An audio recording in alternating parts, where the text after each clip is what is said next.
Alors, bonsoir tout le monde, bonsoir. Au nom puissant de Jésus-Christ, shalom à vous.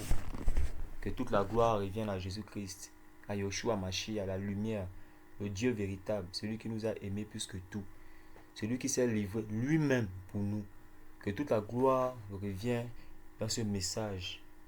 Alors, ce message que le Seigneur me permet de vous donner aujourd'hui, sur, c'est sur l'héritage. C'est sur la gloire à venir et l'héritage des saints, la promesse de Dieu. Oh, mes frères et sœurs, nous devons vraiment être conscients de l'héritage, de la promesse qui s'attache à l'appel de Jésus-Christ dans nos vies. Nous tous qui avons cru, ne nous décourageons pas à cause des choses de ce monde, à cause de ce que le monde nous propose, à cause du manque ou bien à cause de tout ce que nous avons comme richesse sur cette terre. Parce que Dieu nous a préparé des choses meilleures qui sont dans les cieux. Parce que Jésus-Christ nous a demandé, quand il parlait, de ne pas regarder aux richesses, aux choses de ce monde, aux richesses qui périssent. Il dit quoi? Que les richesses de ce monde, la rouille peut toucher, ça peut périr, et même ton corps périt. Mais sauf que Dieu lui, il fait quoi? Dieu, il nous prépare des richesses incorruptibles. Donc, la gloire à venir. Pour parler de la gloire à venir, je vais commencer à parler d'abord du corps à venir. Parce qu'on ne peut pas parler de la gloire à venir sans d'abord parler du corps glorieux que nous aurons. Pour parler du corps glorieux que nous aurons, nous devons d'abord nous statuer, d'abord faire un état d'abord du corps que nous avons déjà. Nous avons quel corps d'abord? Nous devons d'abord voir d'abord le corps que nous avons, le corps physique. Cette maison dans laquelle nous habitons, nous les esprits, nous les âmes. Ces maisons-là, quand nous regardons notre corps a beaucoup de problèmes. Notre corps, on doit l'entretenir. Notre corps, on doit le faire manger. Notre corps peut se blesser. Notre corps peut se casser. Nos bras peuvent se couper. Nous pouvons nous blesser à tout moment. Nous pouvons avoir des maux de tête, de la fièvre, la dépression, des mauvais désirs. Tout ce qui se passe dans ce corps-là démontre juste que le corps est incorruptible. Maintenant, Dieu, sachant que ce corps est incorruptible, il a prévu de nous donner un nouveau corps. Il faut savoir que ce nouveau corps, c'est un corps qui ressemble à Dieu lui-même. C'est un corps capable de tenir dans sa présence. Parce que le corps que nous avons n'est pas capable de tenir dans la présence de Dieu. Dans la présence de Dieu palpable. C'est-à-dire de manière physique. Si Dieu se manifeste physiquement, nous tous on est morts. C'est ce qu'il dit à Moïse. Il dit à Moïse que l'homme ne peut pas me voir et vivre. Donc, pourquoi l'homme ne pouvait pas voir Dieu en ce temps-là et vivre? Parce que Moïse a dit à Dieu, Seigneur, montre-moi ta face. Il a dit, l'homme ne peut pas me voir et vivre. Pourquoi? Simplement parce que le corps que nous avons, il détient le péché. Et le péché, dans Romains chapitre 8, au verset 3, on dit que Jésus-Christ a enfermé, c'est-à-dire qu'il a cloué, le péché dans la chair. Il a enfermé le péché dans la chair, il a condamné la chair avec le péché. Donc, c'est-à-dire que ce corps-là est destiné à disparaître, à être détruit totalement. Parce que ce corps est corruptible. Et donc, quand on parle de gloire à venir et de l'héritage, c'est d'abord l'héritage du nouveau corps. Parce que si nous mourons, c'est notre corps qui meurt. C'est notre corps qui nous amène dans la mort. Alléluia. Mais maintenant, Dieu, lui, il ne veut pas qu'on reste dans la mort. Il est venu pour nous offrir de nouveaux corps. Mais cela n'est pas encore manifesté. Alors, nous allons commencer à parler d'abord du nouveau corps. C'est quoi ces nouveaux corps d'abord? Ces corps glorieux. Ce corps glorieux que nous avons, que nous aurons, ce sont des corps adaptés à la vie. Parce que le corps que nous avons aujourd'hui est adapté à la mort. Mais les corps que nous aurons demain sont des corps adaptés à la vie. Des corps spécialisés pour vivre dans la présence de Dieu. Des corps capables de ne jamais pécher. Des corps qui ne nous donneront jamais de faux désirs, de mauvaises pensées, de la sorcellerie, de la jalousie, des complexes. Les corps que nous aurons sont des corps qui seront même capables de toucher le feu sans se brûler. Les corps seront capables de respirer dans de l'eau et peut-être à faire d'autres choses que Dieu permettra. Mais ce seront des corps incorruptibles. C'est ça d'abord, ça fait partie de l'héritage. Ça fait partie de l'héritage. Parce qu'il est écrit dans Philippiens chapitre 3 au verset 21. On dit que Dieu, on va commencer au verset 20, il est écrit, car notre communauté des citoyens est dans les cieux, d'où nous attendons aussi assidûment et patiemment le Sauveur, le Seigneur Yahushua Mashiach, alléluia. Mais au verset 21, qui transformera le corps de notre humiliation pour le rendre conforme au corps de sa gloire. Vous comprenez un peu les frères et sœurs. Le corps de notre humiliation, ça veut dire que le corps là, c'est un corps d'humiliation. Alléluia Jésus. Alléluia. Alléluia. Ce corps-là est un corps d'humiliation. C'est un corps corruptible, capable de tricher, voler, mentir. Mais Dieu, il est écrit dans Philippiens chapitre 3, verset 21, il transformera notre corps d'humiliation pour le rendre conforme au corps de sa gloire, mes frères et sœurs. Alléluia. Dieu va nous donner un nouveau corps. C'est d'abord le commencement de la gloire. Dieu nous donnera un corps incorruptible. Peu importe ce que nous verrons, nous ferons là-bas, on ne pourra jamais être détruit, on ne pourra jamais mourir. Parce que le corps que nous avons meurt. Mais la gloire à venir, Dieu va nous donner un corps incorruptible. Et ça fait partie d'abord de la promesse. Quand on parle de vie éternelle, ça rentre en jeu parce que le corps n'est pas capable de vivre éternellement. Donc, si tu dis que tu veux vivre éternellement avec ce corps-là, tu es séparé de la vraie promesse. Hein, mes frères et sœurs? Nous sommes séparés de la promesse parce que Dieu va nous donner un corps incorruptible. 1 Corinthiens chapitre 15 au verset 45, il est écrit, en un atome de temps, en un clin d'œil, à la dernière trompette, car on sonnera de la trompette et les morts seront réveillés, incorruptibles, et nous serons changés. Alléluia. Mais il faut que le corruptible revête l'incorruptibilité et que le mortel revête l'immortalité. Donc ça veut dire que le corps là va revêtir l'immortalité et l'incorruptible. C'est ça la promesse de Jésus. La promesse de Jésus, c'est que notre corps est transformé. Notre corps devient incorruptible. Nous ne serons jamais capables de mourir, plus jamais du tout. C'est ça la promesse du Père. Alléluia. Nous croyons au sacrifice de Jésus à la croix. Nous croyons à la croix, à la résurrection de Jésus. Parce que par la résurrection de Jésus, par sa mort et sa résurrection, nous avons la promesse de la vie éternelle. Et la gloire à venir commence par le nouveau corps. Donc après le nouveau corps, nous avons un héritage. Parce que le corps fait partie de l'héritage. Mais nous avons maintenant un héritage avec les saints. Avant de continuer, nous allons d'abord lire Romains chapitre 8, verset 17 à 18. Il est écrit, or, si nous sommes enfants, nous sommes aussi héritiers. Voilà, quand on parle d'héritage, dans la gloire, il y a l'héritage. L'héritage est donné à l'héritier. Or, il est écrit que, or, si nous sommes enfants, nous sommes aussi héritiers. Héritiers d'Élohim, en effet, et co-héritiers du Mashiach, si nous souffrons avec lui, afin que nous soyons aussi glorifiés avec lui. Car j'estime que les souffrances du temps présent ne sont pas dignes d'être comparées à la gloire à venir, qui est sur le point d'être révélée pour nous.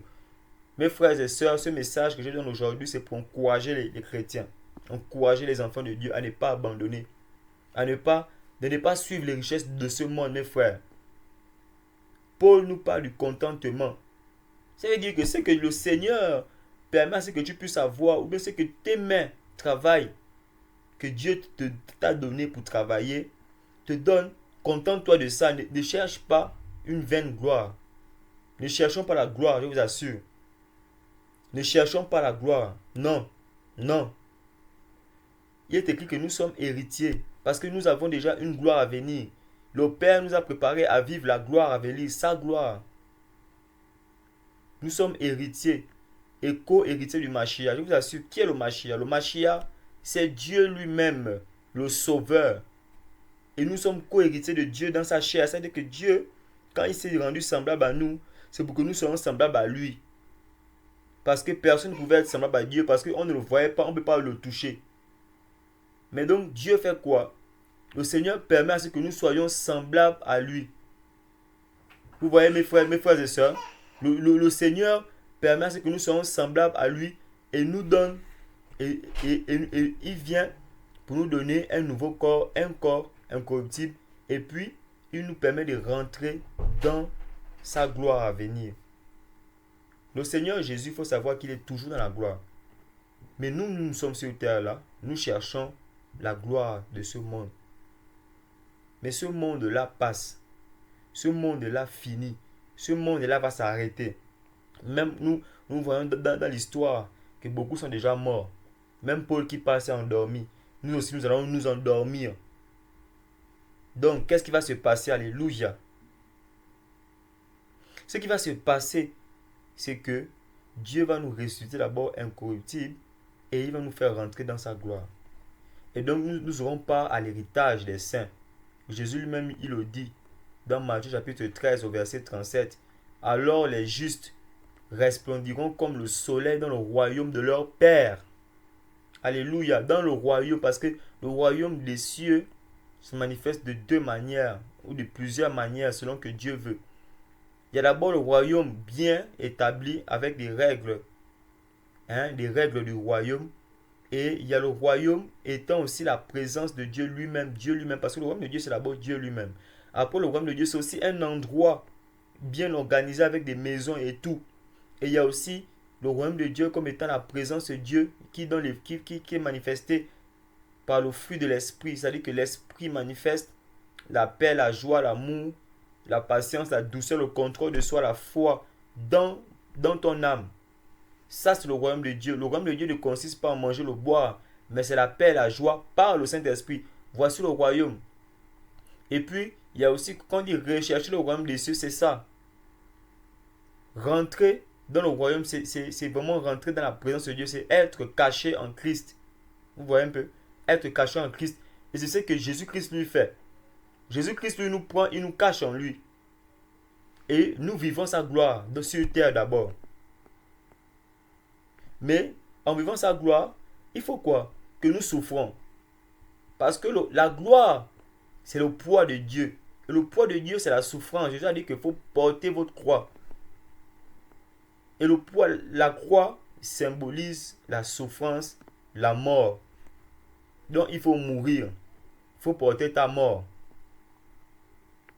Parce que la gloire à venir est éternelle. La gloire à venir est éternelle. On ne sera jamais capable de l'arrêter, mes frères et sœurs.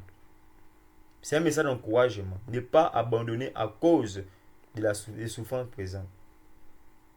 Donc, le dernier verset que je vais prendre parce que je vais parler, c'est vraiment un message que le Seigneur permet de donner. Il est écrit, Apocalypse chapitre 22, à partir du verset 3, on va dire. Verset 3 à 5, il est écrit, et il n'y aura plus aucune malédiction. Et le trône d'Élohim et de l'agneau, il sera, et ses esclaves, donc nous, les esclaves du Seigneur, le servir, nous allons le servir. Nous allons le servir, nous les esclaves de Dieu. Nous le servirons parce qu'il est Dieu. Et ils verront sa face. Vous voyez, Moïse a dit à Dieu, Seigneur, montre-moi ta face. Le Seigneur a dit, l'homme ne peut pas me voir et vivre. Mais le jour là, de la résurrection, ils verront sa face. Nous verrons la face de Jésus. Nous verrons la face d'Adonai. Alléluia. Alléluia. Notre roi, notre Seigneur. Nous sommes ses serviteurs. Oh! Et ils verront sa face et son nom sera sur leur front. Moi, je vais avoir le nom de Jésus sur mon front. Le nom d'Adonai sur mon front. Et il n'y aura plus de nuit et ils n'auront plus besoin de lampe ni de la lumière du soleil parce que le Seigneur Elohim les illuminera. Et ils régneront pour les âges et les âges. Alléluia. Alléluia. Gloire à l'agneau. Gloire à Yeshua Mashiach pour son sacrifice exceptionnel, éternel. Pour son sacrifice parfait. Alléluia. Il n'y a rien à ajouter à l'évangile que la croix. c'est la croix de Jésus que nous prêchons. La croix, la mort, la résurrection de Jésus pour la vie éternelle de tous ceux qui croient. Nous croyons parce que Dieu est capable. Alléluia. Et donc, dans la gloire à venir, nous ne souffrirons plus jamais. Nous ne pleurerons plus jamais. Donc, mes frères et sœurs, c'est pour dire que nous devons d'abord souffrir. Nous devons accepter cette souffrance-là. C'est pour notre bien. Parce que c'est ça la création. La création, il y a un coût. Un coût. Et le coût là, c'est d'abord de mourir à la première création. J'ai fait une vidéo sur le mystère, sur la croix, le mystère de la création. Mes frères et sœurs, je vous invite à regarder cette vidéo, que le Seigneur vous édifie. Pour mieux comprendre pourquoi il faut accepter la mort de Jésus dans ta vie et accepter ta mort en Jésus. Ça signifie que, comme Paul a dit, le monde est mort pour moi et moi je suis mort pour le monde. Il dit que plus rien n'a de l'importance à cause de l'excellence et la connaissance du Mashiach. Hey! Plus rien n'a d'importance à cause de l'excellence et la connaissance de Christ. Notre Dieu, c'est Dieu lui-même, le créateur de l'univers de la terre, qui s'est manifesté. Et le Seigneur me donnera la grâce de faire une vidéo spéciale pour parler du Dieu vivant dans toutes ses manifestations pour notre gloire. Ce sera un enseignement que le Seigneur permettra. Alléluia. C'est l'Esprit qui me le dit. Alléluia. Je le crois. Alléluia. Merci Seigneur. Merci Seigneur. Alléluia. Alléluia. Alléluia. Jésus. Oh, gloire. Gloire. Gloire à l'agneau. Oh, mystère de la piété. L'obéissance de Dieu lui-même. Ah, Dieu s'est rendu obéissant à Dieu. Dieu a parlé à Dieu. Dieu a fait à Dieu. Ça veut dire que c'est Dieu lui-même qui se réunit. C'est Dieu lui-même. Ça veut dire que Dieu nous crée et puis il vient en nous pour nous ramener à lui. Ça veut dire que Dieu a voulu tout dominer. Et c'est ce qui est écrit. C'est son rôle. C'est notre roi. Nous sommes des serviteurs inutiles, des esclaves de Dieu pour sa gloire. Parce qu'il est magnifique. Alléluia. Et vous avez vu un Dieu qui crée et puis il se cache. On fait nos bêtises, on fait nos désordres. Il y a les guerres, il y a les meurtres, il y a les viols. Mais il ne parle pas. Simplement parce qu'il a prévu un temps où il va juger. Mais il ne jugera pas les justes parce qu'on parle de la justice de Dieu manifestée en Jésus-Christ. Ce qui fait que tous ceux qui croient, comme Abraham a cru en Dieu, nous aussi nous sommes sauvés. Donc l'évangile est prêché. L'évangile est prêché pour annoncer la gloire à venir de Dieu. La gloire à venir. La gloire à venir pour tous les êtres humains. Alléluia. Donc mes frères, mon message était basé sur la gloire à venir. C'est pour vous dire de ne pas vous décourager. Que le corps va être changé et que nous aurons un royaume éternel, des maisons. Jésus a dit que quand je m'en serai allé, je vous préparerai. Je vous prépare des maisons et vous viendrez. Paul, tous, Dieu a fait une promesse de la terre promise. C'est pas la sur terre. Ça c'était Israël est juste. On appelle ça comment? Vraiment la prophétie. Israël c'est la prophétie. Israël c'est le mystère. Dieu a vraiment travaillé fort avec le peuple là. Ah Seigneur, Dieu a travaillé fort avec un peuple pour nous. Israël c'est le mystère de Dieu. C'est Dieu lui-même qui nous sauve, qui nous crée, qui fait tout par Israël. Il nous a montré la marche à suivre par le désert. C'est après être sorti de l'Égypte qui symbolise le monde qu'il faut maintenant passer par le désert où le Seigneur maintenant te pille, maintenant qui te casse. Pourquoi? Afin de te faire entrer dans la terre promise. Mais Abraham, on dit que Moïse, tous les gens là, tous les anciens, ils ont salué et confirmé qu'ils étaient étrangers. Vous vous imaginez? Ils n'ont même pas eu les choses promises. Ça veut dire que ce que Dieu les a promis sur terre, ils n'ont pas eu ça. Et ils ne peuvent pas rentrer aussi dans le royaume, dans la plénitude de ce que Dieu a prévu sans nous. Alléluia. Oh Dieu. Je vous assure, Dieu est magnifique. Oh. Jésus, c'est pas un homme. C'est la lumière. Je vous assure, c'est lui qui a créé les hommes. Il l'a dit, on croit. Tout a été fait par lui et pour lui. Oh. Ah, Seigneur. Il est trop puissant pour nous, c'est normal. Il est trop puissant. Mes frères et sœurs, je vous assure, l'éternité est vraie. De ce monde-là, ça passe. Ce monde passe. Alors, nous remercions le Seigneur Jésus-Christ. Seigneur, merci à toi la gloire. Merci Seigneur pour mes frères et sœurs qui vont regarder cette vidéo. Que tout l'honneur t'appartient, Yeshua. Tous les anges se prosternent devant toi parce qu'il est écrit que les anges se prosternent devant le Fils, Seigneur. Et personne ne peut se prosterner devant un homme si ce n'est que Dieu lui-même. Si ce n'est que devant Dieu qu'on se prosterne. Les apôtres se sont prosternés devant toi. Les apôtres que Thomas a affirmé que tu es son Dieu et son Seigneur. Et je confirme que tu es mon Dieu et tu es mon Seigneur devant tout le monde, Jésus-Christ. Je m'humilie et je dis je ne suis rien. Toute la connaissance, c'est ta connaissance. Je suis un serviteur inutile. Je ne fais rien d'extraordinaire, Seigneur. Que tout l'honneur te revient. À toi toute la gloire, Seigneur. Je suis un esclave, inutile aussi, Seigneur. C'est toi qui me nourris. C'est toi qui me donnes la vie, le corps que j'ai. Je prie, Seigneur, que le cœur de tous ceux qui sont derrière cette vidéo, Seigneur, ait encore confiance en toi. Et qui prient vers toi, qui partent vers toi, qui t'adorent, Seigneur, qui t'élèvent parce que tu es Dieu, la lumière du monde. Que toute la gloire te revienne, Yeshua Mashiach. Amen.